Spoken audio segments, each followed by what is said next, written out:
You're now listening to Jacob Boker on the United Songwriters Association and CritiqueReview.com.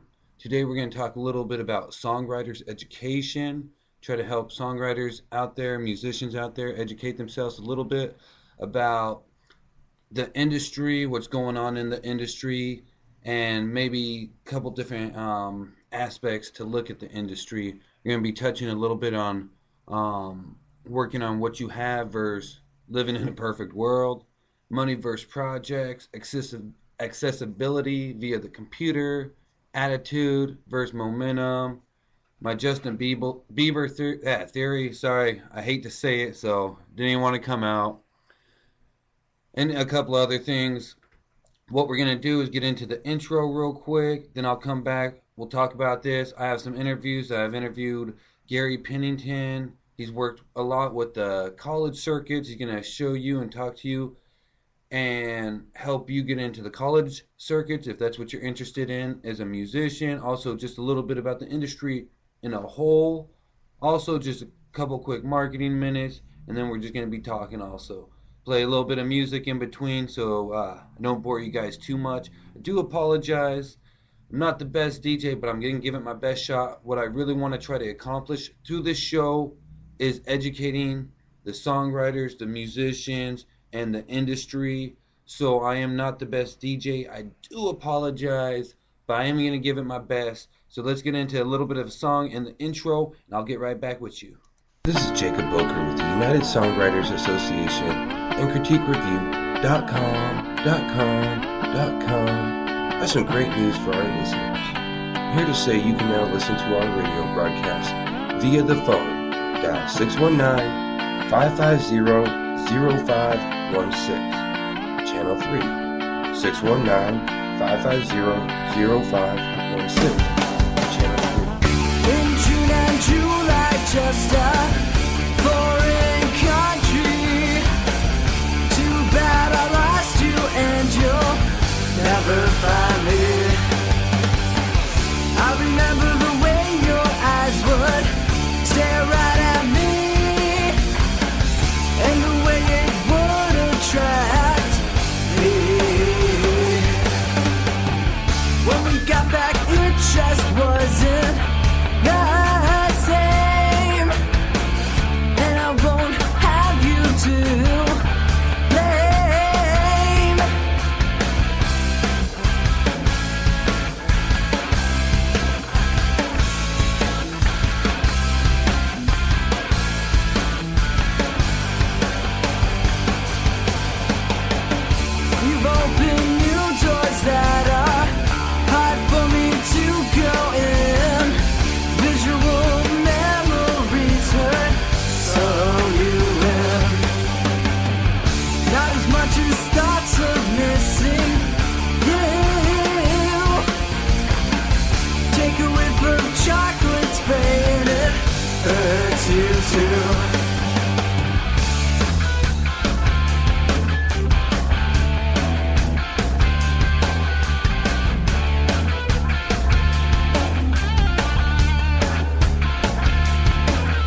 Creative Conspiracy.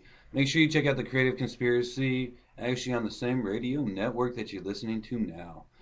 Just check it out. It's a different show. So what we're talking about today is songwriters education. It's kind of like driver's education. We want to try to steer you on the right path, but for songwriters and musicians. Just because it's education doesn't mean we can't have fun. Listening to the last song we just listened to and the intro, it seems like it's going to be a pretty good day. Like I said, my name is Jacob Boker. I represent the United Songwriters Association and critiquereview.com. So definitely check us out online. What we're talking about today is songwriters education.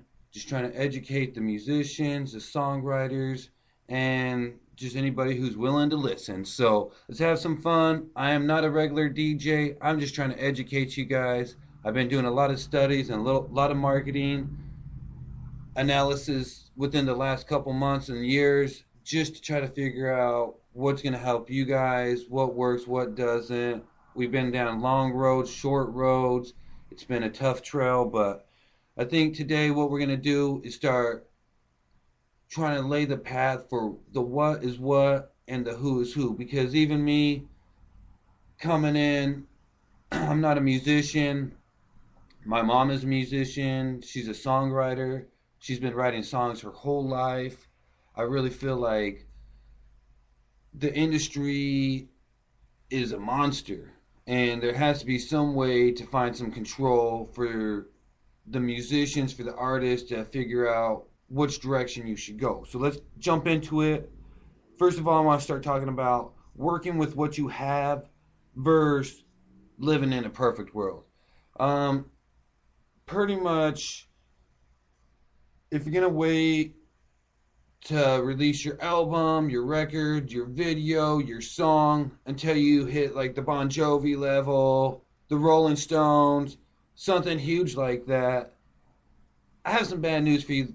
Chances are it's probably not going to happen. So I wouldn't hold on to that too much. But what we're going to get into a couple steps down the line is the Justin Bieber theory. I hate saying his name. I can't say it straight, but we'll get it eventually. But let's talk about that a little bit. Working with what you have. Each individual musician, artist, songwriter has their own budget, their own limits, their own pretty much state of mind, even for what they could write, for what they could produce, for what they could play. Everybody has their own style. So instead of trying to fit somebody else's style, somebody else's budget, somebody else's dream, let's get a little realistic here. Let's talk about what you have. Because being in a perfect world, and if you're waiting for a perfect world, I have bad news. That's just not going to happen, because if it was, it probably would have happened by now, just depending on what level you're at in your music career or how long you've been in the industry. But that goes a little bit into money versus projects. If you don't have the money to do the project, it's going to prevent you from the project. Yes or no? Well, most people would say, yes, I don't have the money, so I can't make a music video. I can't go record the tracks in the $100,000 studio of this one person who recorded this one person and have them do my production. You know what? You're probably right on that. But can you go make a YouTube video, or can you have one of your buddies or your friends record you when you're already playing on stage? Yes, you could do that. That's a great way to start. That's laying the path. That's a stepping stone for where you want to be to eventually get to that $100,000 music video and studio and everything else. But if you never start somewhere, you'll never get somewhere.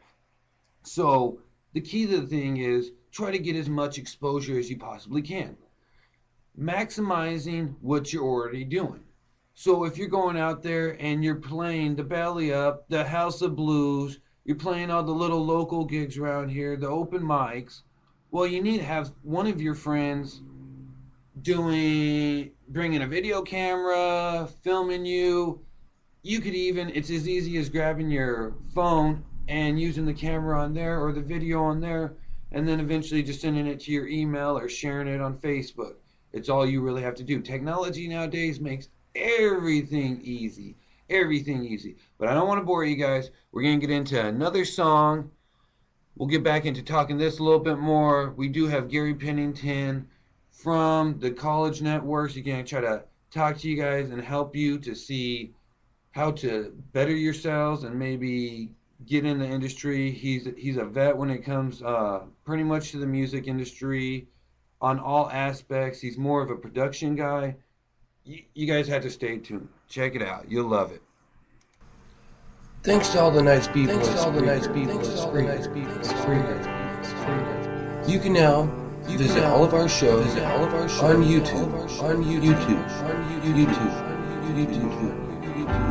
And I know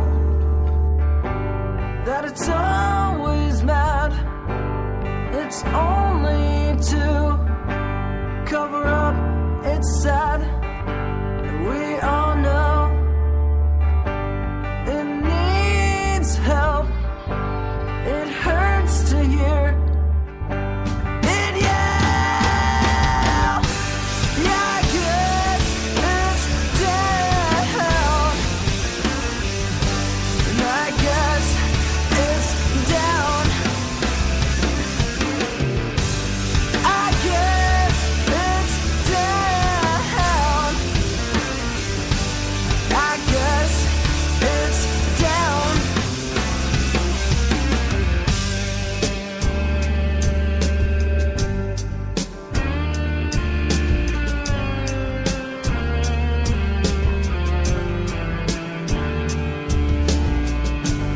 It leaves and starts to lie. It's only to cover up and cry. And we all know it yells for help. We never give help. I guess it's down. I guess it's down. I guess it's down. And I guess it's down.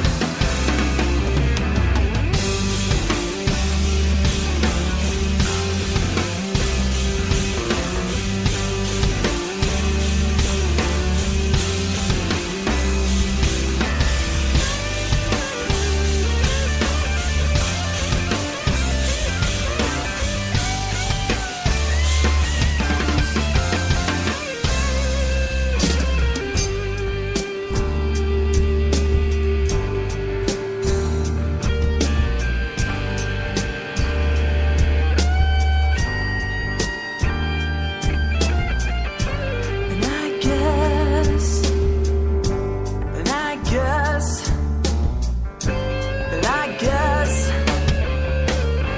and I guess, and I guess, it's down. And I guess it's down. I guess it's down. I guess it's down. I guess.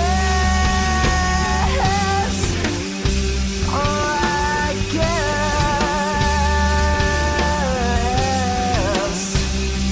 I guess. I guess.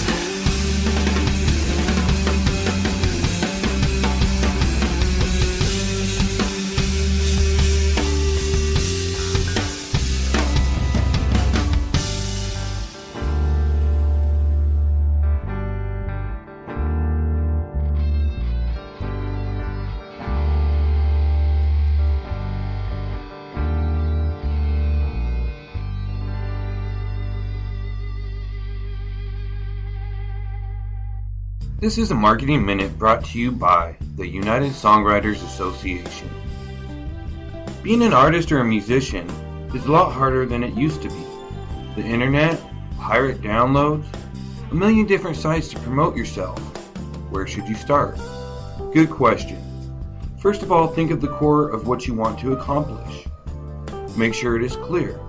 I want to write a country western metal song. I want to write a song for an action movie. I want my band to play every big venue in San Diego. Secondly, once the core of what you want is clear, you must then determine what outlets will best fit you and your talents. Now this is where most people get lost. You need to look at your talents as a business, not as an individual. A business knows what its clients are looking for and where they're looking for it. Example, if my band wants to play every big venue in San Diego, I don't only have to make sure I have a good product being my music, stage performance, and most important to the venue is the crowd that comes with you. If I have a great show and great music, but can't draw a crowd, the venues will not hire me or my band. Research, the most important thing. Research the whole involvement, not just the playing on the stage or playing of the music. 360 degree of building your brand. And lastly, to wrap up the marketing minute, networking is always the best way to grow. No matter how good you are, you can't do it alone. This has been a Marketing Minute brought to you by the United Songwriters Association and DC Coast to Coast.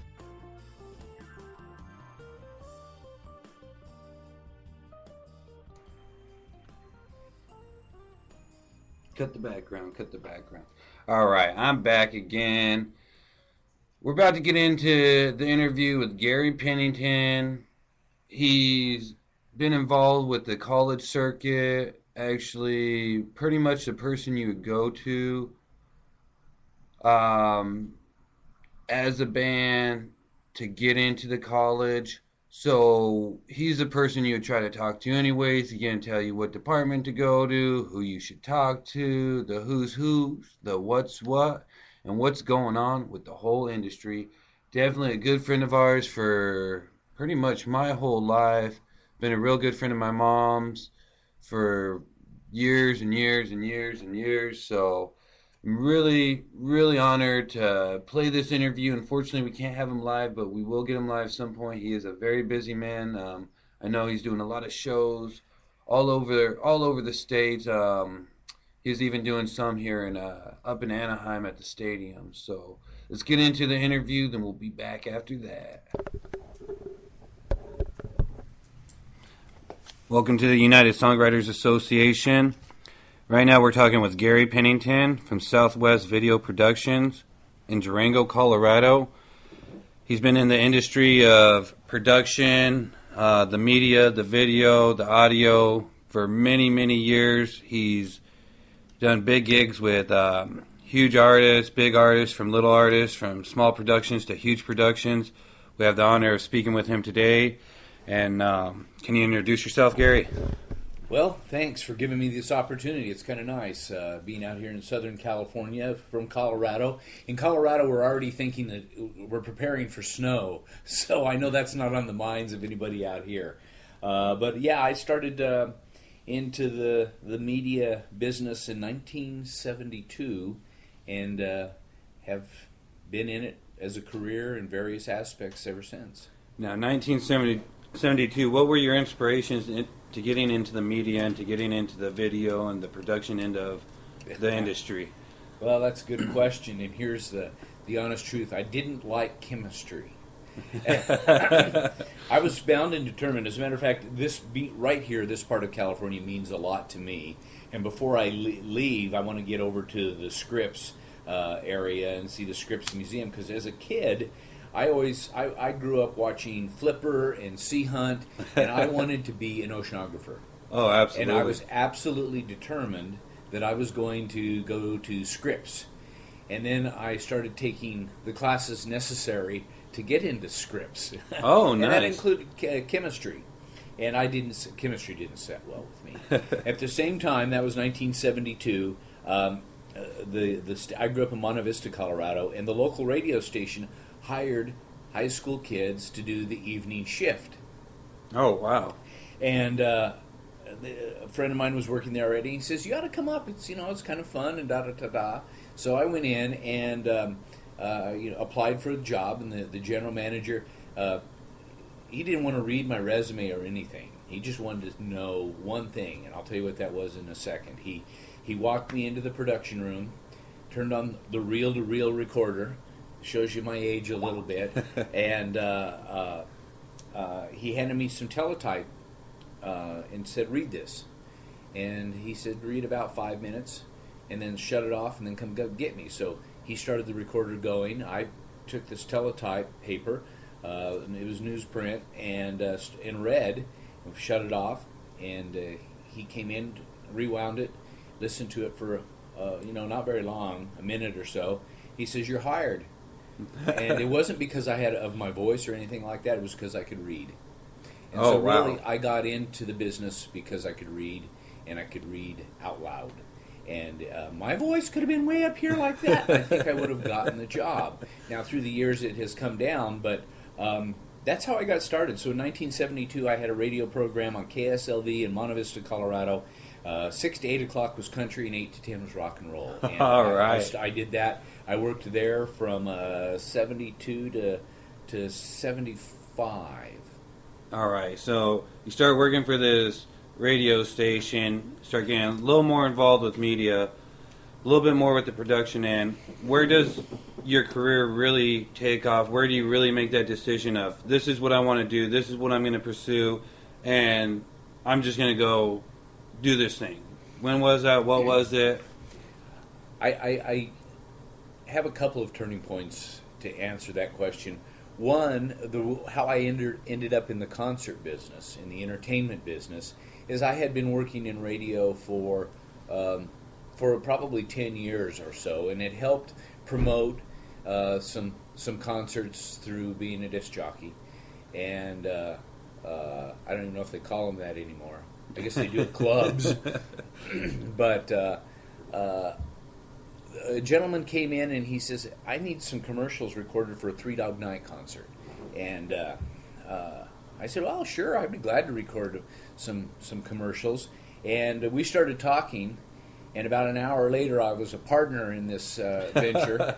And that kind of kicked me off into the concert business. So I started doing production. I thought I was going to be this big-time concert promoter. And I lost my butt doing several promotions in the early days.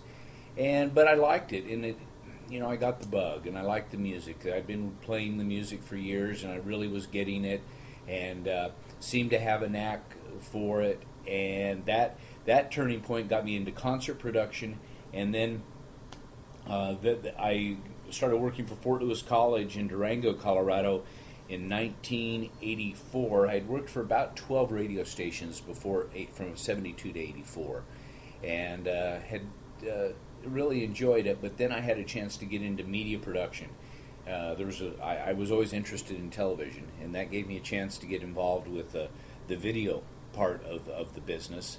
And so I worked in the media center at the college for 12 years, built a television studio, did a lot of promotional videos for the college, have done outdoor videos up in northern British Columbia, where we would truck all the equipment in to Watson Lake, Yukon, and we did fishing videos, hunting videos, promotional outdoor videos, those types of things, and the only way to get around was on horseback or by pontoon plane. And so I started my my bigger first video projects were in the wilderness up in the Yukon and northern British Columbia. Oh, wow. So that was a kicker.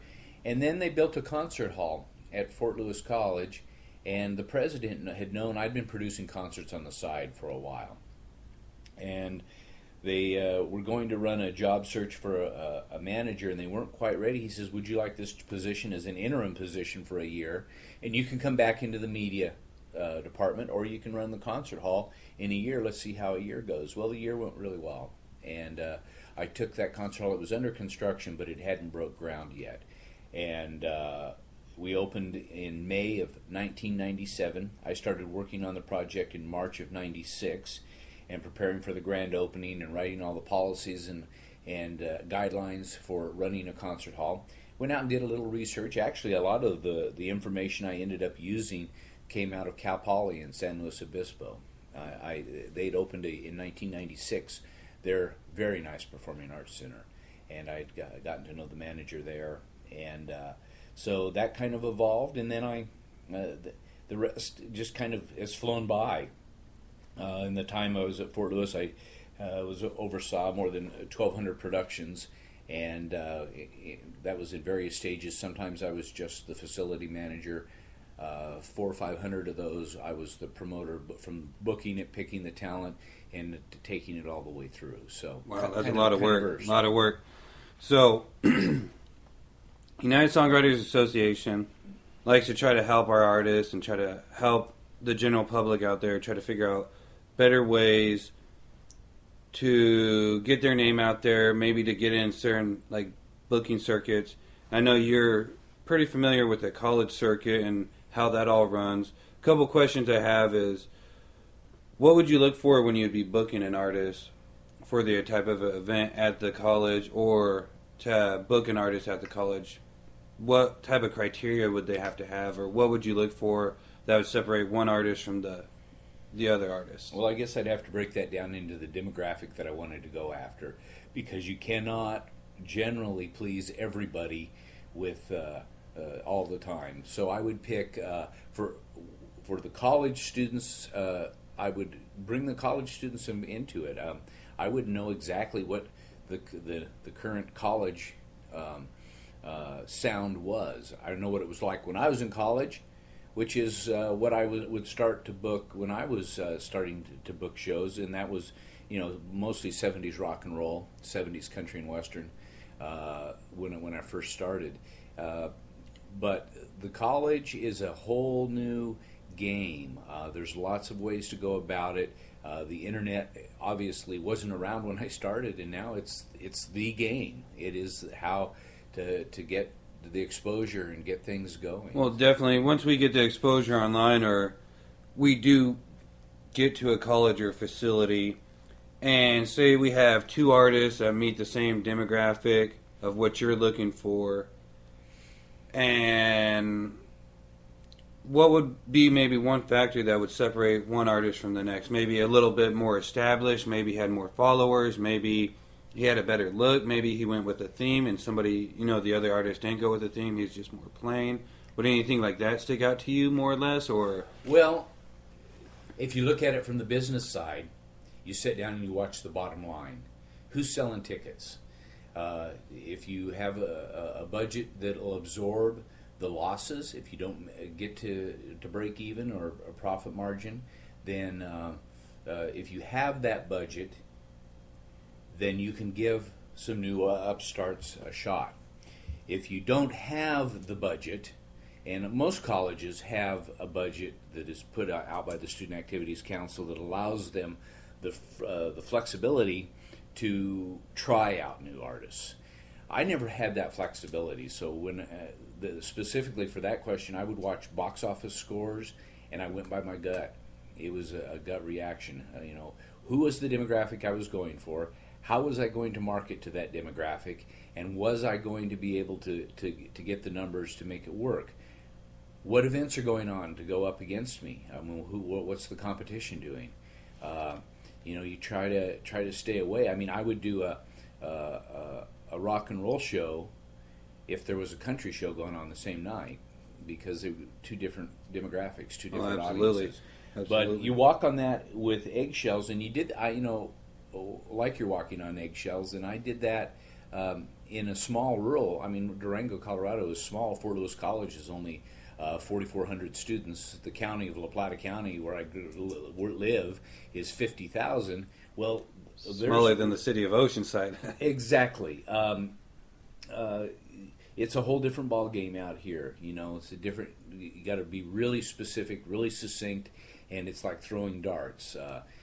Each demographic, each part of the country, each little market is a little bit different. All right. Well, let me ask you this: say we are a band or we are an artist, and we do want to try to get into the college scene and to the college circuit. what department would we go talk to, or who would be the best person with your advice and your experience? Do you think would be the best person to talk to as far as trying to get in? The Student Activities Council. Usually there'll be a student advisor that'll take you down to there's a person at each college that is programming the student programming board, and I would get down and find that person that is actually on a committee of students that are picking the talent and the entertainment, and I would get to that person. All right. So, through all your experiences, through working through the college circuits, to what you're doing now, what has been your biggest project? I'll ask you first. What has been your biggest project that you have done or that you have been involved with? Well, I'm going to answer that two ways. The biggest one that I personally have been involved with was probably when I started bringing the larger country acts into Durango, the Merle Haggards, the Willie Nelsons. My last show in Durango was in 2009. It was Lyle Lovett and his large band. Before that, I did a show with Stephen Stills. It was very successful. Oh, wow. And Charlie Daniels. But the biggest event that I think I've ever been involved in was probably the NHL Winter Classic on January 1st in Pittsburgh this year. The company that I work for now did all of the talent, all of the staging, all of the talent coordination, the whole flow. So we were in Pittsburgh for a week, and we put on helped NBC and the NHL put on the Winter Classic, and we're working on going back to work on the Winter Classic again this year. But that one was a big team, a lot of moving parts, a lot going on, live television. Things are much different. A lot of moving parts. We had Styx, Hinder, and the Clarks, which is a regional band out of Pittsburgh that was the talent. It didn't snow in Pittsburgh. The funny thing about that, when you saw it on television, it was theater. It looked like this nice winter scene, but it was 55 degrees that afternoon, and that hockey game got moved to the nighttime because the ice was melting. And we had to, so we went up into New Year's night, and we drew the largest ratings that hockey has ever drawn that night. But mainly because we got moved from the afternoon into prime time, and we butted up against the evening local news and Saturday Night Live, and so it brought some viewers to the television program. But the thing that when you look at it, where I was going in the first place, is we had these rolls, massive rolls of cotton to make it look like snow. There wasn't a drop of snow anywhere near the stadium, and if you just were to see it on television, it looked like a winter wonderland. But that was only because we rolled it out and cut it to shape, and it was a different kind of thing. But that probably is the most recent event that I've been involved in, and I'm just coming off helping produce a post-game concert series for the Angels this summer. So we did 5 shows in Anaheim for the Angels. Wow, so it seems like you're getting into a lot of the production of the professional players, the professional teams such as the hockey, the NFL, the NBA, the Major League Baseball. So what would be your favorite event that you've done so far? Is it one that you've already mentioned? Is it the same as the biggest one? Or which one out of your entire career would you say has been your favorite event? I would narrow it down to, we did the Beach Boys in Durango in a rainstorm, and there was only 2 days that it rained in Durango, Colorado. It was June 4th and June 28th, and my concert with the Beach Boys was on June the 4th. So we put on a Beach Boys show. They did a great show in the middle of a rainstorm. The day before, it was 80 degrees. The day of the concert, it was in the 40s and raining and cold, but we still had a couple thousand people that stuck it out and partied in the rain. That one I'll never forget because it was a massive amount of work, and just within minutes of them going on stage, we're watching weather patterns and weather forecast to decide if we could even pull the show off. Oh, And the wow. Beach Boys were great, and they came to do the show. So it was cold. They're here. You'd think they're used to playing on beaches and in the sunshine. For that show, it was cloudy, it was drizzly, it was wet, and they played 101 minutes and cranked out a fantastic show. Wow. So Wow, that amazing. was memorable. Yeah, definitely. It sounds like it. Definitely sounds like it. So, through all this, who were your biggest influences to keep you going? Seems, in my opinion, you're a true success story from starting in a low radio station up to doing the big productions now. Who has been your biggest influences along the way? I know different stages of life, you probably had different influences. Who were some of the biggest ones that you could think of? Well, there'll be people that nobody else will know. I suppose that radio station manager back in 1972 that gave me the shot to have an evening radio program certainly is one. I've had some mentors that are very important in my life. A guy named Warren Sumners, who's no longer with us, had run many big performing arts centers around the country. He kind of took me underneath his wing and helped me a lot in the early stages of doing the performing arts. And in that, I branched out into doing, we did children's theater, we did dance, we did symphonies, regular all over the road kinds of shows. It was a typical performing arts center presentations. We did Chinese acrobats to children's shows, and then as well as popular contemporary shows. There's a gentleman that had a lot of confidence in me at Fort Lewis College. Bob Dolphin is his name. He was the vice president of finance at the time, and he had a gut instinct that I could do this. And there was several people that applied for the job, but he went with his gut. And I actually had lunch with him a couple of weeks ago before I headed out on my last trip, and he still is a major influence in me. He taught me patience. Wow. Patience is a real important thing to learn in this business. I used to want to react and just do it right now. Here I go. Oh, I'm off yeah. to the races. Right now is going to do it. And he said, just slow it down just a tad. And some things will work themselves out.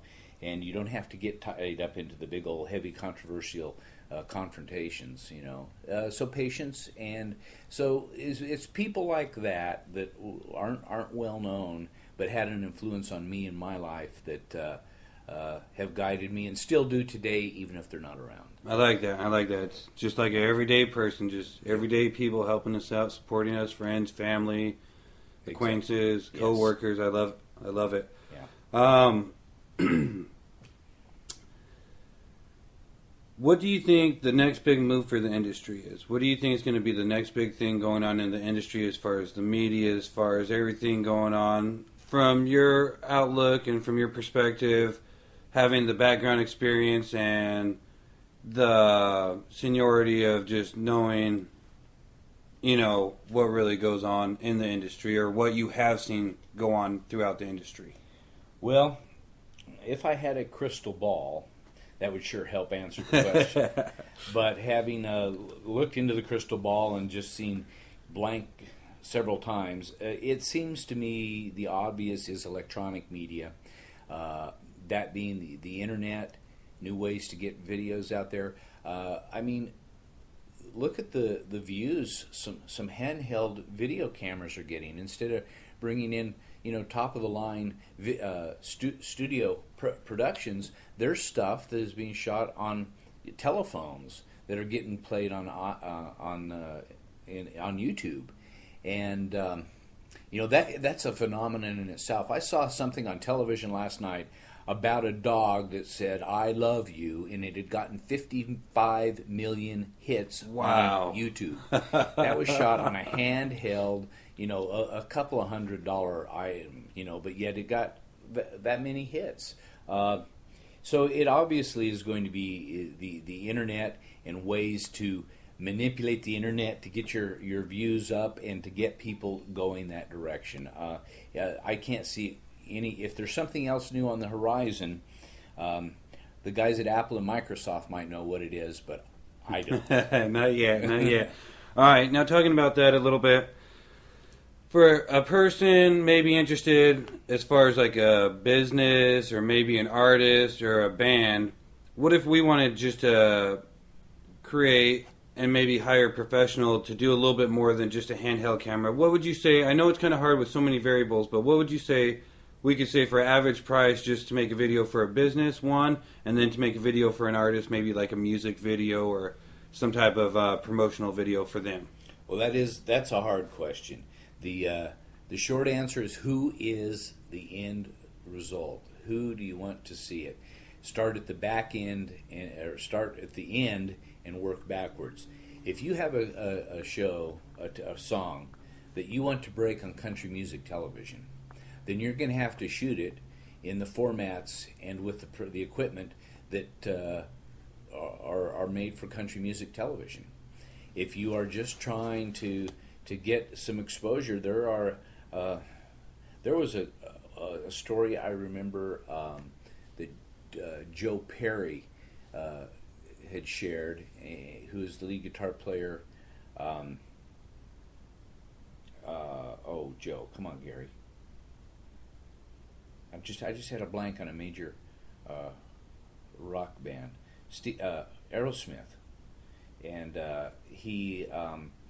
When there was some talk there for a while where Steven Tyler was going to leave the band, and Joe Perry was going to keep the band moving forward, they started looking for replacements on the internet, and they found this guy in Germany, I think it was, and they found him on YouTube.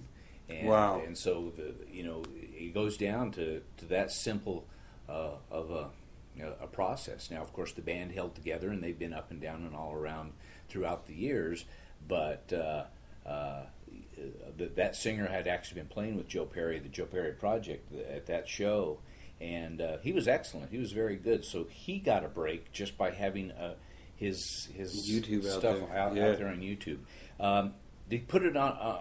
Putting a price to it is virtually impossible, because you really need to know where it's going to go. If you want to just try to sell the song, then probably some just basic good equipment is important.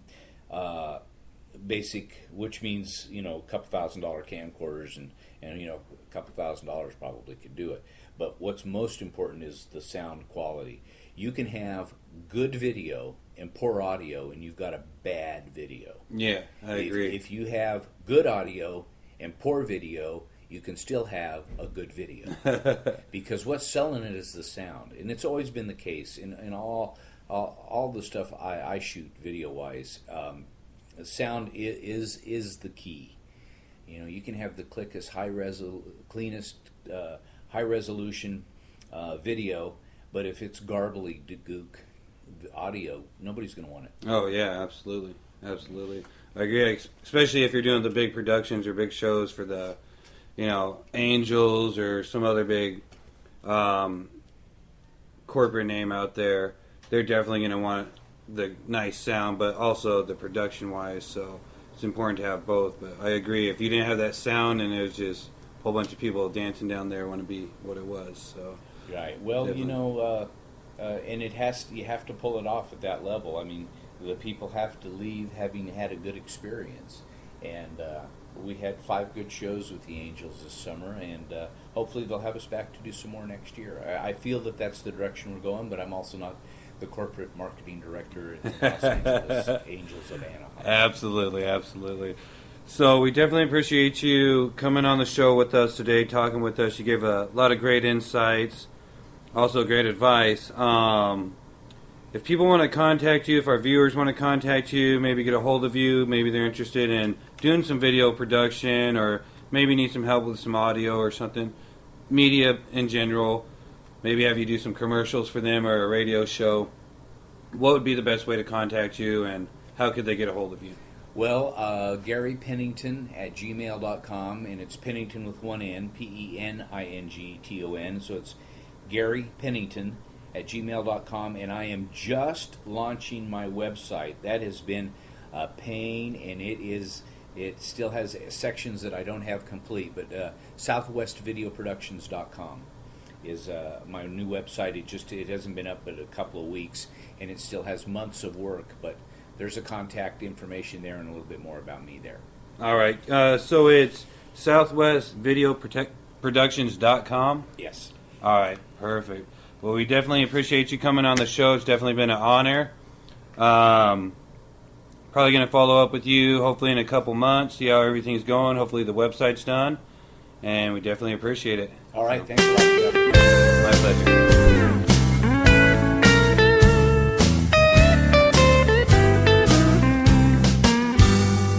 I met her at the car wash and I said hello. I asked her for her number and she gave it to me. I made a good impression on the telephone. I want to take her somewhere but I'm low on dough. I got a hot date on Tuesday night, but payday's at the end of the week.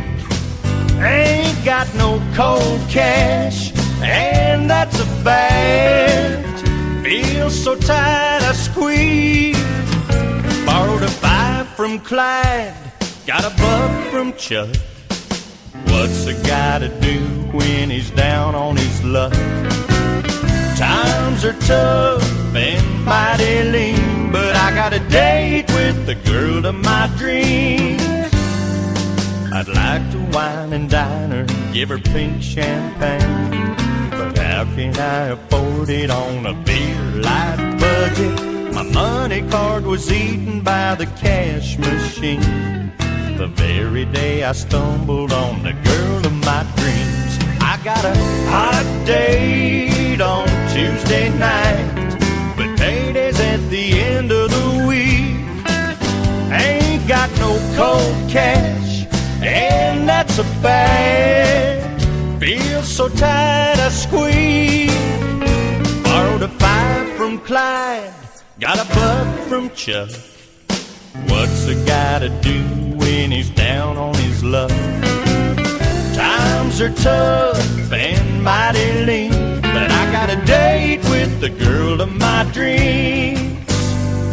I wonder if my boss would give a cash advance to cover my behind for a night of romance. She's prettier than the models off a magazine. I can't believe I found her, she's the girl of my dreams. I got a hot date on Tuesday night, but payday's at the end of the week. Ain't got no cold cash, and that's a fact. Feel so tight I squeeze. Borrowed a 5 from Clyde, got a buck from Chuck. What's a guy to do when he's down on his luck? Times are tough and mighty lean, but I got a date with the girl of my dreams. A date with the girl of my dreams.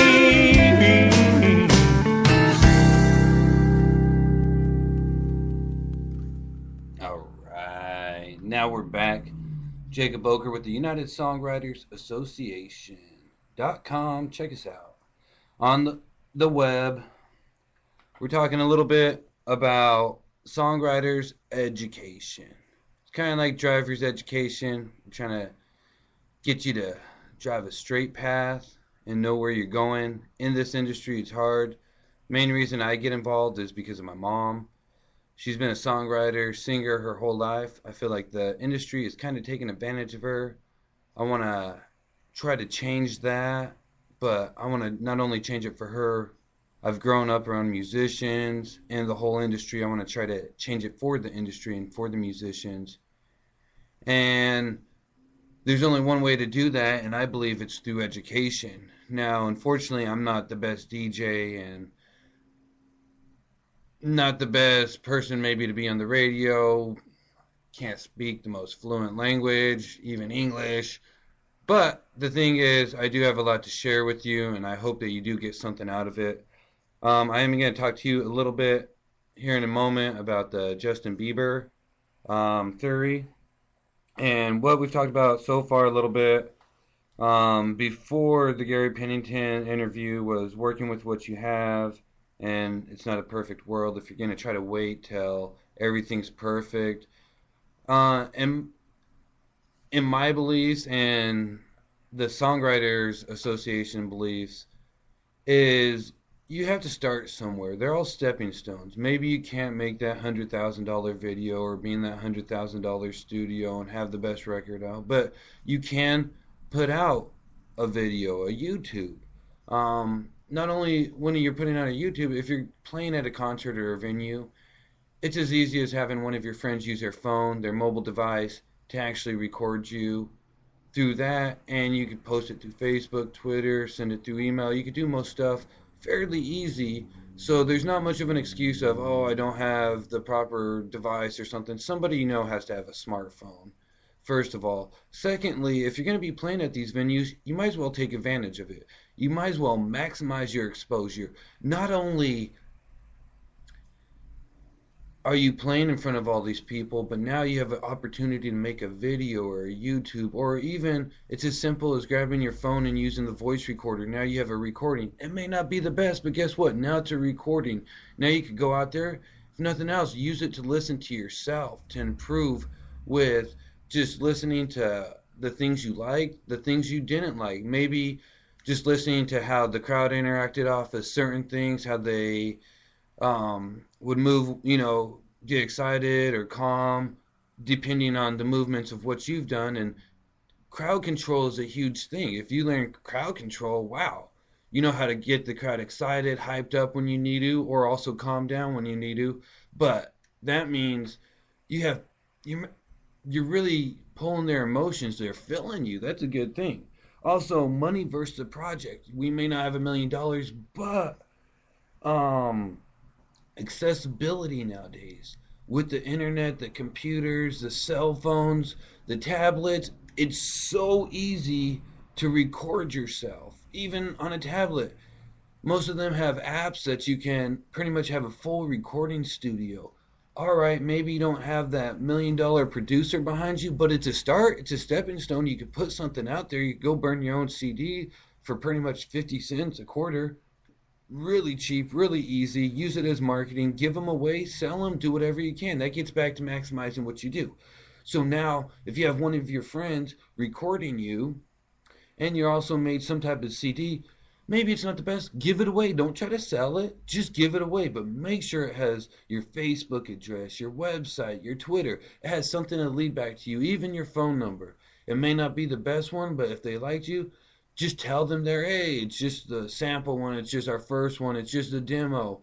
We're going to go to the studio. You can tell them whatever you want. They don't need to know the whole story. You could not tell them anything. They'd still probably be happy. Just give it away. It's costing you cents to pennies. Plus, you're getting your marketing and promotion straight in their hand, hopefully leading back to a like, a follow, or somebody subscribing, or eventually just another fan to follow you.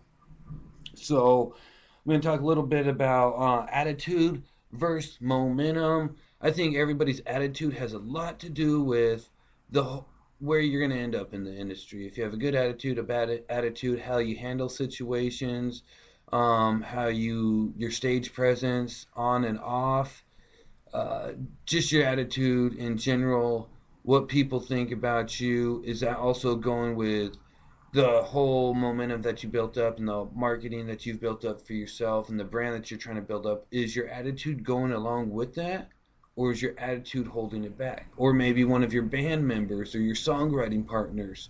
It's one of the things you guys really have to keep in check. No matter how good or how bad somebody is, it's 50% attitude also. Just being able to handle yourself properly in certain situations. I can't say personally I always handle each situation the best, but all I could try to do is grow off of it. So what can we say about that? What we're going to do is get into another song. This is actually one my mom wrote. So, same with that last one, Hot Date on Tuesday Night. I love that song. What she did is actually she was writing songs for country western guy singers or male singers. So for her, a lot of the songs you hear are guy songs, but those were the type of songs she was writing. That's the demographic she was targeting. Those were the people she was targeting when she was writing a lot of these songs.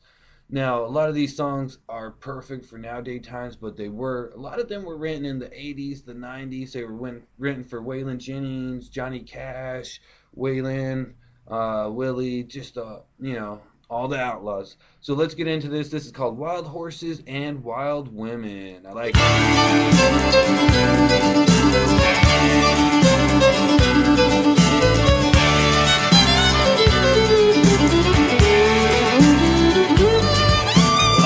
Fine woman who was good to me, but the spark in her eye always kept me worried. The day finally came, she wanted more than I had. That's when my good girl started to go bad. Wild horses and wild women are two things you can't own. You can saddle a wild pony, but her spirit is still roam. Wild horses and wild women turn you cold as a stone. True love's a good thing, but true love don't always stay home.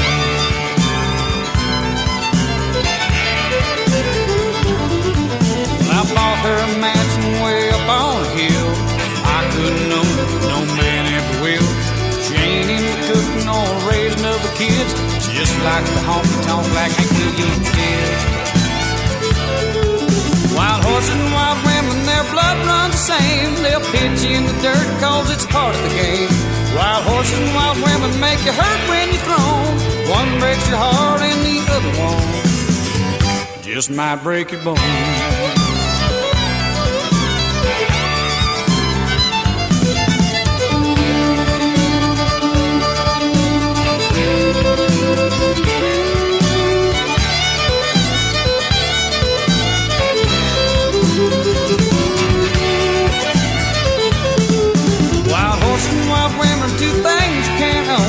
Saddle a wild pony, but his spirit is still roam. Wild horses and wild women turn you cold as a stone.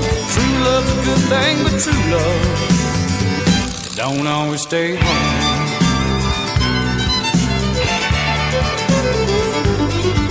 I told her I loved her as I kissed and held her tight.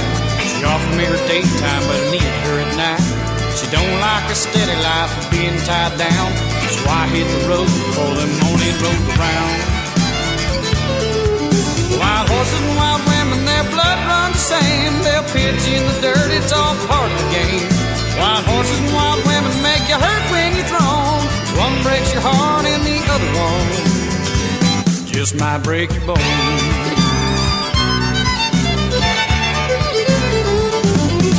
Wild horses and wild women are two things you can't own. You can saddle a wild pony, but her spirit is still roam. Wild horses and wild women turn you cold as a stone. True love's a good thing, but true love don't always stay home. No, it don't. It don't always stay home.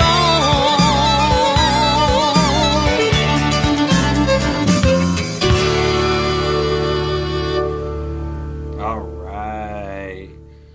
You're listening to Jacob Boker with the United Songwriters Association Radio Network. Today we're talking about Songwriters Education, trying to steer you straight on your path. It's going to be a series that we're going to be doing. This is the first one, so it's probably going to be the roughest. I do apologize for that. I am not a professional DJ. I'm just trying to educate you folks on what I think are strengths that could help you, but also maybe strengths that could help strengthen your weaknesses. So let's talk about it a little bit. I know we've been building all this up to the Justin Bieber theory. So let's get into that a little bit. Pretty much the Justin Bieber theory is this little 12-year-old kid, or however old he is, I don't know, some little kid making videos of him singing and his songs and putting them out there and making more videos and putting them out there. May not have been the best, but he was putting them out there, producing videos with his friends, just, putting as much, pretty much content as you can. Eventually, eventually he got enough views, enough clicks, enough people who liked him, to where it grabbed attention to the big record labels, the big names, the big people. Eventually, they wanted to sign him just because he had a big enough following and he was getting millions of clicks per day. Well, Justin Bieber is no different from you. So, My challenge, my goal is, can you go out there and be a Justin Bieber? Now, I'm not talking about, I know everybody gets annoyed by him and doesn't like him, unless you're a 12-year-old girl or younger, but whatever. That's not the point. The point is, if you don't start anywhere, you'll never finish up anywhere. So maybe you're not making the best $100,000 million video today, but if you don't go out there and start producing a video or just making a YouTube or getting out there, nobody's going to see you. Nobody's going to hear you. Nobody's going to follow you. You're not going to put out more content or fresh content. The whole thing about getting known online is, in my personal opinion, is content is king. So the more content you can put out there, if there's songs, live songs, you don't need when people are searching the web, they're looking for something raw and uncut. They're not necessarily looking for the best cut version of your song. A lot of times that's what you guys work on and you make sure they get that. Sometimes they just want to hear you guys uncut and live. Because you know what? If you think about it, most local artists, most just local bands, period, a lot of times have a record or a CD, and that's the best quality, but they don't have like the uncut or the live versions like the Rolling Stones or somebody else would. They would have the live, they would have live at this theater, that theater, and you guys could have the same thing. You're just not taking advantage of it and monetizing your opportunities of what you have. I'm going to probably close it out with that. I hope you guys have enjoyed this series. We're going to continue it. This is the first of many. I'm not quite sure. Hopefully we could do it once a week, maybe once a day. It may just be a static thing to when we come on and do it, but the best thing is it is via podcast, so you guys go back, check it out, and it is syndicated throughout so many different networks. You guys can find it. Also, if you didn't catch that at the very beginning of the episode today, it is broadcasted via YouTube right after this. Also, if you guys aren't around the internet, but you have your phone, you could also call in. The number was there at the beginning. I'm not quite sure what it was. I do apologize. I'll make sure I'm better organized next time. But I do appreciate you guys listening, who were listening. You guys have a wonderful day. And don't forget, continue educating yourself on what you're doing. It's the most important thing, especially in any industry, anything that you're doing. Education is key. Education will take you above and beyond anybody and everybody else. So keep reaching for the top, you guys. God bless and have a great day. This is Jacob Boker with the United Songwriters Association. I'd like to take this time to thank you for listening and supporting independent artists like the ones you have heard on today's show. This will conclude today's broadcast. Until next time, rock and roll.